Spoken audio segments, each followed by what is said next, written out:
Hrvati, Makedonci, Srbi, kao što uče Njemci, to Romi nemaju. Znači to je, zapamtite, genocid nad jednim narodom, ne ono odjednom ga ubiješ u logoru i čak. Ovoga svaki dan ubiješ, jer ne učiti na maternjem jeziku, ja ću vam spomenuti samo dvije stvari.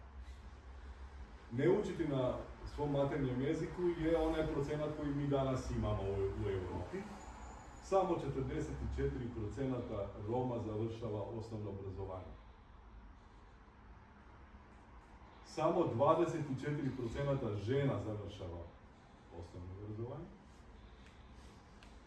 I druga stvar, kad dijete koji ne zna drugi jezik osim romskog jezika ode u školu, on je, računajte kao da je 3 godine unazađen u odnosu na dijete koji uči na svom maternjem jeziku.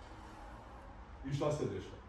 Do 5. 6. razreda ih držite zato što su manji, a poslije toga nemaju interesa, da su na zadnjim tim klupama, sjede na zadnjim klupama u mješovitim razredima, ne razumiju šta ovi pričaju i gube interes za školu.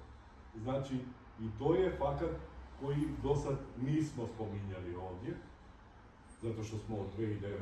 slavili Međunarodni dan romskog jezika, međutim ovo je fakat koji mi nismo spomenuli.